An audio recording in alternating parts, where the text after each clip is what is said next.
महापालिका निवडणुकाच्या अनुषंगाने प्रत्येक पक्षाचा जो जाहीरनामा आहे तो प्रकाशित होताना पाहायला मिळतो। आज 2 दिवसापूर्वी भाजपचा जो जाहीरनामा आहे तो संकल्पनामा या नावानं प्रसिद्ध करण्यात आला आणि त्याची जाहीर सभा सुद्धा मुख्यमंत्री देवेंद्र फडणवीस यांच्या हस्ते या ठिकाणी नांदेडमध्ये ठेवण्यात आली होती।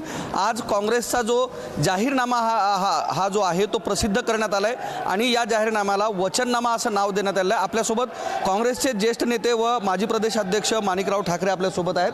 काय सांगणार, काँग्रेसचा जाहीरनामा आज प्रसिद्ध झालेला आहे आणि कोणता वचननामा काँग्रेस जनतेशी दिलेला आहे? नाही, आज नांदेड वाघाळा महानगरपालिकेमध्ये काँग्रेस आणि वंचित आघाडी आमची जे महाआघाडी या ठिकाणी झालेली आहे त्यांचा वचननामा आज प्रसिद्ध झालेला आहे।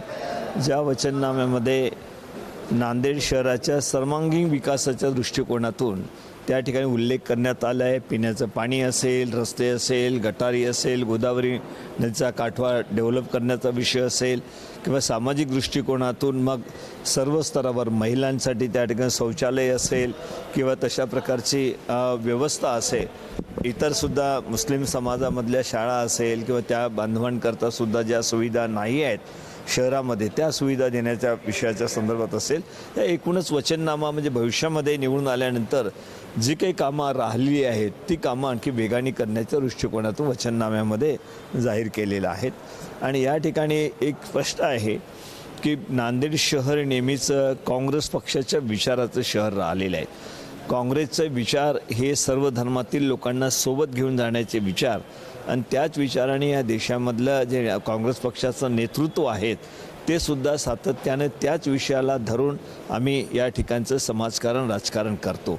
परंतु जे काही बदल या ठिकाणचं काही दिवसापूर्वी घडून आणलेलं आहे ते का घडलात हे लोकांना माहीत आहे, कारण नांदेडकरी जनता ही काँग्रेस आणि वंचित आघाडीच्या विचाराची या ठिकाणी जनता आहेत आणि ही अशी जनता असताना त्यांच्या विचाराच्याच उलट ज्या वेळेला निर्णय केला जातो तर स्वाभाविकच जनतेमध्ये एक नैराश्य आहे की ज्यांना आपण इतकं सगळं दिलेलं आहे त्यांनीच अशा प्रकारचं परिवर्तन करणं म्हणजे आमच्या विचारालाच कुठेतरी त्या ठिकाणी कमी लेखणं किंवा त्या विचाराचे फारकत घेणं अशा प्रकारचा प्रयोग जो काही करण्यात आला आहे इथल्या भाजपमधल्या नेतृत्वाच्या माध्यमातून ते लोकांना रुजलेलं नाही आहेत।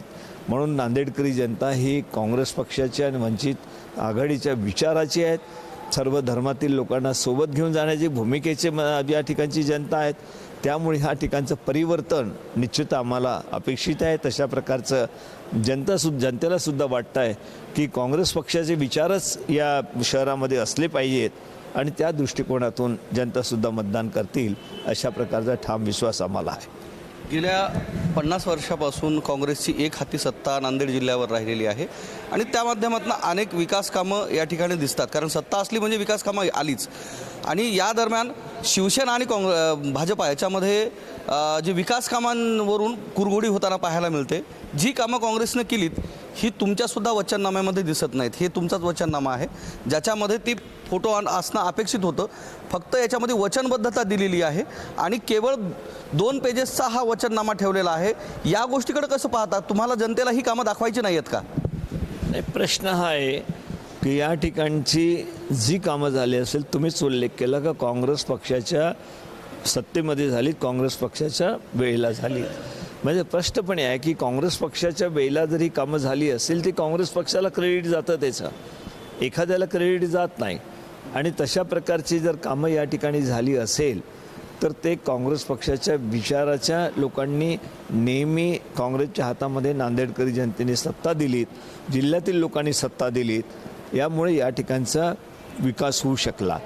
परंतु बऱ्याचशा आजही 2 गोष्टी मी वेगवेगळ्या आपल्याला सांगतो आहे। तर एक तर विचाराचं जे परिवर्तन केलं ते नांदेडकरी जनतेला पटलेलं नाही आहे। शेवटी पहिले सर्वच जण पाहतात, आपली सुरक्षा पाहत आहेत, कायदा सुव्यवस्था कशा पद्धतीने त्या ठिकाणी आहे याकडे लक्ष असतं आणि सर्व धर्मातील लोकांना घेऊन जाण्याची जी भूमिका आहे ती काँग्रेस पक्षाची आहे आणि त्या दृष्टिकोनातून जनता, नांदेडकरी जनता नेहमीच समाजवादी विचाराची आहे, समतेच्या विचाराची आहेत अशा प्रकारची जनता कधीही बी जे पीसारख्या पक्षाला त्या ठिकाणी पुढे नेण्याचा प्रयत्न करत नाही. कारण या ठिकाणी कोणीही नेतृत्व असेल त्यांनी जर आपले विचार बदलवले असेल तर जनता आपले विचार बदलवणार नाहीत. काँग्रेस पक्षाच्याच विचाराची जनता आहे, ती काँग्रेस पक्षाच्या सोबत राहील. विकासाच्या दृष्टिकोनातून नेहमीच काँग्रेस पक्षाने सर्वांना समान विकास आणि समता ह्या गोष्टीच्या पाठीमागे काँग्रेस पक्ष नेहमीच मजबूतीने उभं राहिला आहे. म्हणून नांदेड शहरामध्ये सुद्धा या ठिकाणची जनता काँग्रेस आणि वंचित आघाडीच्या पाठीमागे उभे राहील याची आम्हाला खात्री आहे. जी काही कामं राहिलेली असेल, जनतेला विश्वास आहे की जी काही कामं राहिली असेल ते सुद्धा आम्ही केल्याशिवाय राहणार नाही. त्याचा उल्लेख आहे. आपण जे म्हणतात काही याचा उल्लेख या ठिकाणी का केलेला नाहीत, परंतु जे काही आज करायला पाहिजे होतं आणखी काही मागच्या 2-4-5 वर्षांनी उल्लेख केला की आजूबाजू शहरं ज्या पद्धतीनं चांगल्या पद्धतीनं स्वच्छ दिसतात, धूळ त्या ठिकाणी उडत नाही, रस्ते चांगले आहेत, त्याच्यावर दुर्लक्ष केल्या गेलं. विकास म्हणजे सर्व धर्मातील सर्व समाजातील लोकांना सोबत घेऊन जाणं आणि त्यांचा विकास करणं तरच विकास होऊ शकतो. नाहीतर कुठेतरी आम्ही हे केलं आम्ही ते केलं एवढं सांगण्यापुरता विकास नसतो. विचाराने विकास होतो. सगळ्यांसाठी विकास झाला पाहिजे हा विचार महत्त्वाचा आहे. तो विचार नांदेडकरी जनतेचा आहेत म्हणून काँग्रेस पक्षाचे तेच विचार आहेत. विरोधागतीच्या वेळेस नांदेड शहरासाठी 3,000 कोटी रुपये आले होते.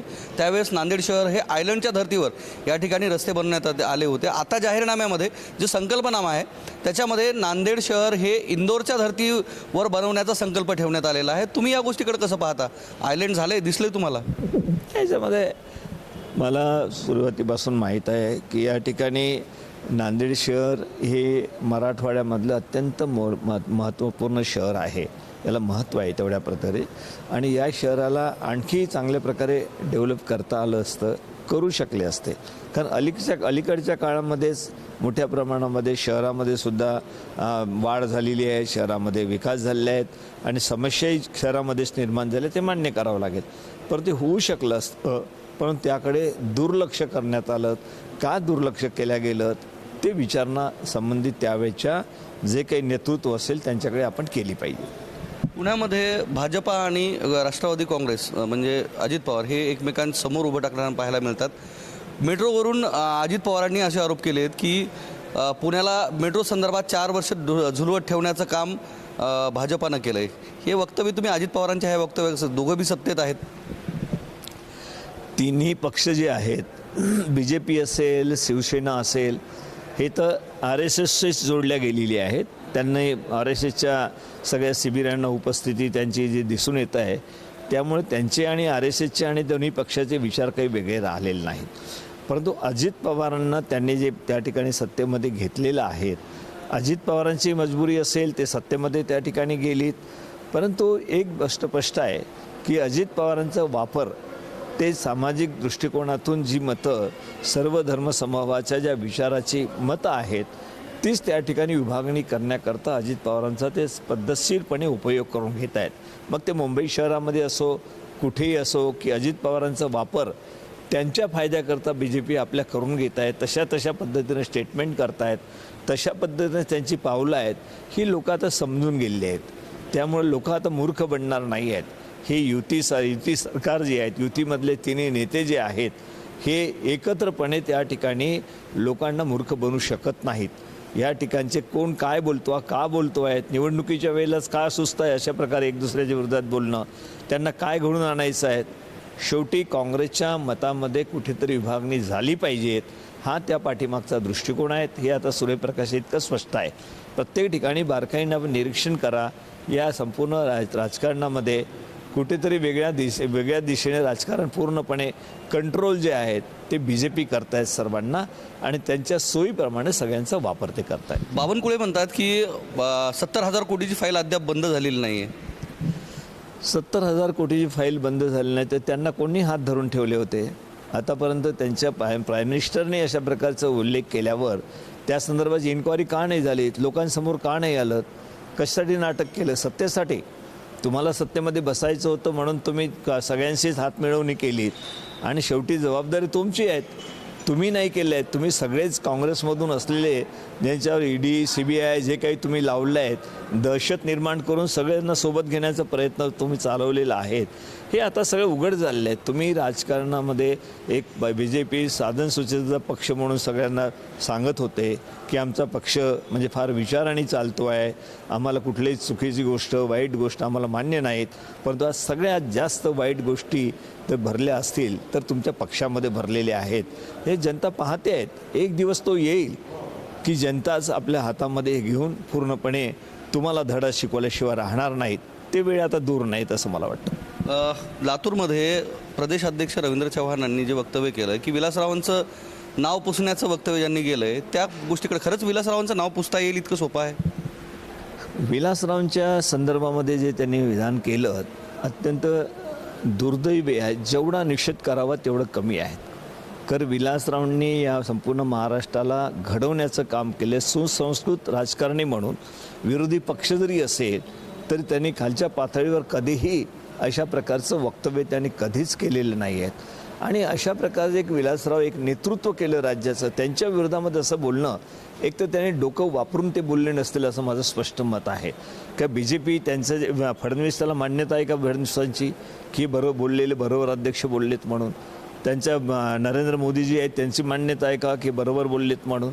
परंतु असे डोकं फिरणाऱ्या डोके माते फिरू कोणी अध्यक्ष असो कोणी असो, विलासरावांच्या संदर्भामध्ये बोलणारा हा माते फिरूच म्हटल्यास दुसरं काही त्यांना दुसरी उपाधी होऊ शकत नाही. बिनविरोधवरून कालच्या तारखेमध्ये जो इंटरव्ह्यू झाला ठाकरे बंधूंचा, म्हणजे राज ठाकरे आणि उद्धव ठाकरेंचा, संजय राऊतांनी जो इंटरव्ह्यू केला त्याच्यामध्ये त्यांनी असं वक्तव्य केलं की बिनविरोध जी झालेला आहे त्या संदर्भात पुन्हा एकदा निवडणूक प्रक्रिया होणं आवश्यक आहे असं बोललं. नाही, प्रामुख्यानं ह्या जे बिनविरोध झालेले आहेत, तुम्ही पहा की ज्या भागामध्ये दहशत आहे, मुंबईजवळच्या भागामध्ये जे शिंदेची आणि BJPची दहशत आहे, ठाणे जिल्ह्यामध्ये, ठाणे शहरामध्ये, त्या ठिकाणच्या कल्याण डोंबिवलीमध्ये, अमरनाथमध्ये, हे सगळे क्षेत्र तुम्ही जर बारकाईनं निरीक्षण केलं असेल किंवा राजकीय दृष्टिकोन तुम्हाला माहीत असेल तर एक प्रचंड अशा प्रकारची दहशत या दोन्ही पक्षांनी निर्माण केलेली आहे. त्याच्यामध्ये शिंदेंचं जे हातखंडा आहे की कुठेही त्या ठिकाणी घेता येईल तशा पद्धतीनं घ्या, लोकांना बाजूला करा, अविरोध निवडून आणा, जनतेला दाखवा. परंतु हे सत्ता आणि याच्यातून निर्माण झालेले हे सगळं प्रकरण आहे. आणि याच्यामध्ये त्यांनी सगळ्या साम दाम दंड जे फडणवीस उल्लेख करत असतात त्याचा सगळा वापर करून हे लोकशाहीला काळिमा फासण्याचं काम हे करतायत. एखाद्याने सगळ्यांनी माघार घेतलीत आणि त्या ठिकाणी कोणी अविरोध झाला असेल असे प्रसंग घडतात. परंतु त्याच भागामध्ये कसे घडतात ना, ठाणेमध्ये, कल्याण डोंबिवलीमध्ये, त्या ठिकाणी असलेल्या भिवंडीमध्ये असेल किंवा त्या परिसरामध्ये अमरनाथमध्ये असेल किंवा हे सगळ्या भागामधली ही कोण माणसं आहेत, कोण त्या ठिकाणी प्रशासन करतायत आणि त्यांचा कसा वचक आणि तशा पद्धतीनं त्यांना घाबरवण्याचा प्रयत्न ते करतात, हे सगळ्या गोष्टी माहीत आहेत. त्यामुळे याच्यामध्ये जी निवडणूक झालेली आहेत की जे त्यांनी माघार घेतलेली आहेत ही सहज घेतलेली नाही आहेत. याच्यामध्ये फार मोठी दहशत आणि पैसा याचा उपयोग झालेला आहे. शेवटचा प्रश्न, ड्रग्ज फैलवण्यासंदर्भात राज्य आणि केंद्र सरकार जबाबदार असल्याचं याच जे मुलाखत आहे त्या दरम्यान राज ठाकरे यांनी म्हटलं. या वक्तव्याला तुम्ही कसं पाहता? कारण जे ड्रग्जचं वातावरण पुण्यात असेल, मुंबईमध्ये, राज्यात ज्या ज्या ठिकाणी घडलं आहे, खरंच राज्य आणि केंद्र या संदर्भात जबाबदार आहे? नाही, याच्यामध्ये स्पष्ट आहे की याच्यामधल्या ड्रग्जच्या संदर्भामधल्या ज्या मुख्य भूमिका सेंट्रल गव्हर्नमेंटची असतं. कोस्टल एरियासुद्धा त्यांच्याकडे आहेत सेंट्रल गव्हर्नमेंटकडे, तर सेंट्रल गव्हर्नमेंटने त्यामध्ये करायला पाहिजे. पण राज्याने जर आपली लॉ अँड ऑर्डर बरोबर ठेवली आणि अशा प्रकारच्या कुठल्याही ड्रग्ज किंवा अशा प्रकारच्या काही गोष्टी ज्या येऊ नये तर ते अवैधरित्या जे येत आहेत त्याला पायबंद घालण्याची जबाबदारी राज्य शासनाची आहेत. राज्य शासनाने जर त्याला त्या ठिकाणी कुठे पायबंद घातला नाही, कायदा व्यवस्था सुव्यवस्था या ठिकाणी पूर्णपणे कोलमडलेली आहेत, अशा अवस्थेमध्ये ह्या गोष्टीला चालना मिळणारच. आणि त्यामुळे जे तरुण आहेत त्यांचं आयुष्य बर्बाद होईल. म्हणून ह्याकरता जे जबाबदारी घ्यायला पाहिजेत केंद्र आणि राज्याने ते घेत नाहीत. आणि मोठ्या प्रमाणात काही लोक हे शासनाच्या आडून अशा प्रकारचं व्यवहार करत असल्याचा ड्रग्जचा हे अनेक लोक चर्चेमध्ये आहेत, अनेक लोक बोलून दाखवत आहेत. प्रेसने सुद्धा अनेक वेळेला त्याचा उल्लेख केलेला आहे की हजारो कोटी रुपयाचं ड्रग्ज सापडल्यानंतर सुद्धा कुठे कारवाई झालेले 2-4 लोकसुद्धा दिसत नाहीत. कुठल्या ज्यांचे नावं घेतले त्यांचासुद्धा कुठे उल्लेख येत नाहीत. म्हणून ड्रग्सच्या संदर्भामध्ये अत्यंत घृणास्पद अशा प्रकारे त्या ठिकाणी जी यांचे विचार आहेत तर त्याचा जेवढा निषेध करावा तेवढं कमी आहेत. कारण ड्रग्स हे आपल्याला संपूर्णपणे खोकला करेल, त्या ठिकाणी समाजाला एक नवीन येणाऱ्या पिढीला बर्बाद करेल. निश्चितच. तर हे होते काँग्रेसचे ज्येष्ठ नेते माणिकराव ठाकरे, ज्यांनी या ठिकाणी जाहीरनामा प्रकाशन प्रसंगी जी राज्यातील परिस्थिती आहे त्यावर भाष्य केलं आहे. कॅमेरामन सुधाकरसह मी धनंजय सोळंके, टाइम्स नाव मराठी, नांदेड.